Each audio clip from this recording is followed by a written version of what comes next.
Hello दोस्तों, स्वागत है आप सभी का आपके अपने YouTube channel DS math tutorial रेटुंडा में। तो दोस्तों, आज की इस क्लास में हम पढ़ेंगे हेनरी तथा राउल्ट का नियम। तो दोस्तों, आज की इस क्लास में हम हेनरी व राउल्ट का नियम पढ़ेंगे। तो सबसे पहले तो हम पढ़ेंगे हेनरी का नियम। तो आइए स्टार्ट करते हैं अपना टॉपिक हेनरी का नियम। तो दोस्तों, हेनरी का नियम क्या होता है कि किसी विलायक के इकाई आयतन में, जैसे हमारे पास कोई विलायक है और उसका इकाई आयतन है, तो किसी विलायक के इकाई आयतन में घुली हुई गैस की मात्रा उस द्रव्य की, जो हमारा विलायक है वो एक प्रकार से द्रव्य के रूप में है, तो उस द्रव्य की या मान लेते हैं उस विलायक की सतह पर लगाए गए दाब के समानुपाती होती है। एक बार फिर से बोलता हूँ कि किसी विलायक के इकाई आयतन में घुली हुई गैस की मात्रा उस द्रव्य की सतह पर लगाए गए दाब के समानुपाती होती है। तो सबसे पहले तो हम लिखेंगे इसकी परिभाषा और फिर आपको मैं उदाहरण देकर समझाऊंगा। तो चलिए लिखते हैं परिभाषा कि किसी किसी विलायक किसी विलायक के इकाई किसी विलायक के इकाई आयतन घुली हुई गैस की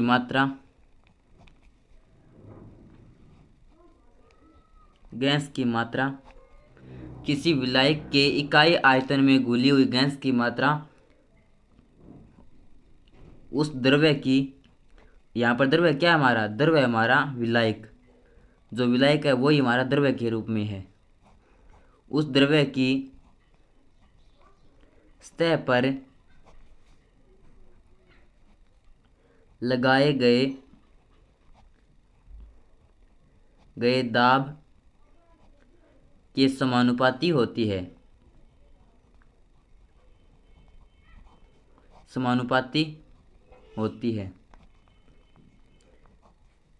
कि हेनरी का नियम क्या है कि किसी विलायक के इकाई आयतन, यहाँ पर जो हमारा आयतन है वो इकाई में लेंगे, हम 1 लीटर ले लेते हैं।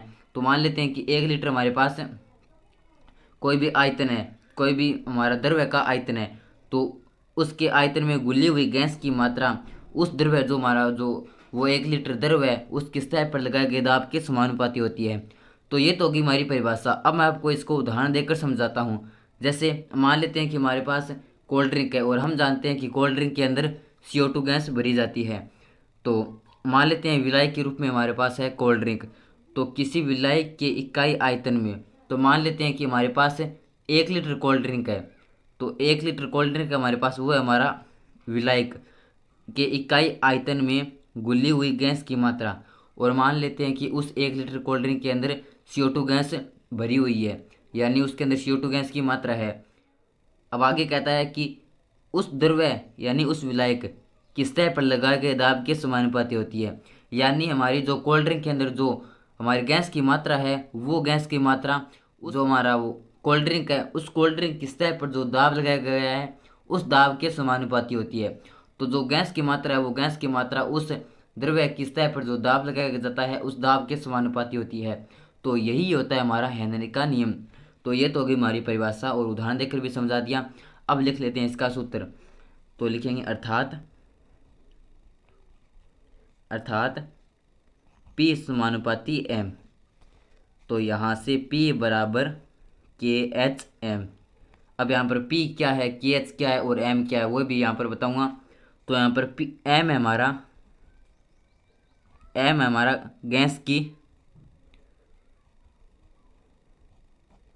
गैस की मात्रा, जो हमारा विलायक के अंदर जो गैस भरी हुई है वो गैस है यहाँ पर M। जैसे कोल्ड ड्रिंक के अंदर जो गैस होती है CO2, तो इस प्रकार M है हमारी गैस की मात्रा और P है हमारा उस द्रव्य की सतह पर जो दाब लगाया गया वो दाब। तो यहाँ पर P हमारा लगाया गया दाब। तो P हमारा लगाया गया दाब, या एक प्रकार से इसको दाब भी लिख सकते हैं। तो M हो गई हमारी गैस की मात्रा, P हो गया हमारा दाब और KH, तो यहाँ पर KH है हमारा हेनरी नियतांक। KH है हमारा यहाँ पर हेनरी नियतांक। तो इस प्रकार ये होता हमारा हेनरी का नियम। अब आता है हमारा राउल्ट का नियम। तो दोस्तों, राउल्ट का नियम होता है हमारा वाष्पशील द्रव्यों के विलयन पर आधारित है। तो सबसे पहले तो हम बात करते हैं विलयन की। तो विलयन क्या होता है? तो विलयन होता है हमारा विलेय व विलायक का मिश्रण। विलयन होता है हमारा विलेय प्लस विलायक का मिश्रण, यानी विलेय व विलायक बनकर बनाते हैं हमारा विलयन। अब विलेय क्या होता है कि जैसे हमारे पास पानी और चीनी का विलयन है, तो हमारे पास हम देखते हैं कि उस विलयन के अंदर जल की यानी पानी की मात्रा ज़्यादा है और चीनी की मात्रा कम है। तो विलयन के अंदर जिसकी मात्रा कम होती है उसे बोलते हैं विलेय, और जिसकी मात्रा ज़्यादा होती है उसे बोलते हैं विलायक। तो इस प्रकार ये हो गया हमारा विलेय और विलायक, और विलेय विलायक बनकर बनाते हैं हमारा विलयन। अब राउल्ट के नियम के लिए शर्त क्या होती है? राउल्ट के नियम के लिए शर्त होती है कि जो हमारा विलयन होता है उसके अंदर विलेय और विलायक दोनों ही द्रव्य होने चाहिए। राउल्ट के नियम के लिए शर्त होती है कि विलेय व विलायक दोनों ही द्रव्य होने चाहिए, और वो भी कैसे द्रव्य? वाष्पशील द्रव्य। वाष्पशील द्रव्य वो होते हैं जिनसे वाष्प का निर्माण हो सकता है। तो कैसे द्रव्य होने चाहिए? वाष्पशील द्रव्य होने चाहिए, वाष्पशील द्रव्य। तो ये तो होगी राउल्ट के नियम की बेसिक बात है कि विलयन होता है हमारा विलेय व विलायक का मिश्रण। तो यहाँ पर विलेय व विलायक दोनों के रूप में द्रव्य होना चाहिए और वो भी वाष्पशील द्रव्य होना चाहिए। अब आता है हमारा राउल्ट का नियम। तो अब राउल्ट का नियम कहता है कि वाष्पशील द्रव्यों के विलयन में प्रत्येक अवयव का आंशिक वाष्प दाब उसके मोल भिन्न या मोल अंश के समानुपाती होता है। तो सबसे पहले तो लिखते हैं परिभाषा इसकी। तो लिखते हैं परिभाषा कि राउल्ट का नियम क्या होता है।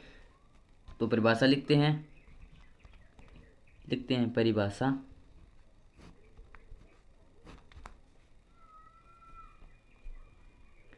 कि वाष्पशील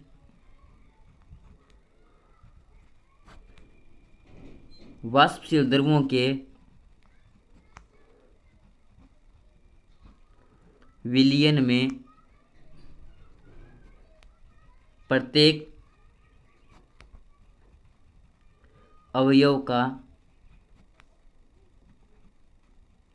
आंशिक वाष्प दाब जिसे लिखते हैं PI से, प्रत्येक अवयव का आंशिक वाष्प दाब उसके यहाँ पर, इसका मतलब है विलयन के आंशिक वाष्प दाब विलयन के मोल अंश, इसे बोलते हैं मोल भिन्न। मोल अंश या मोल भिन्न एक ही बात है, के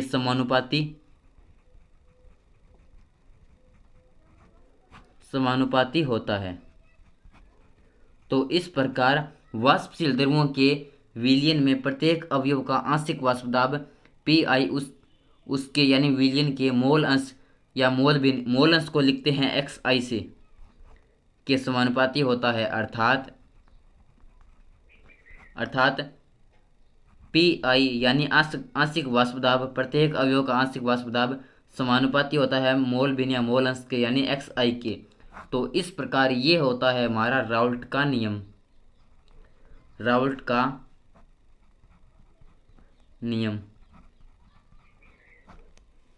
तो इस प्रकार ये था हमारा आज का टॉपिक, हेनरी तथा राउल्ट का नियम। तो दोस्तों ये वीडियो आपको कैसा लगा प्लीज़ कमेंट करके जो बताना। अगर ये वीडियो पसंद आया तो प्लीज़ वीडियो को लाइक कर देना और चैनल को सब्सक्राइब कर देना। धन्यवाद।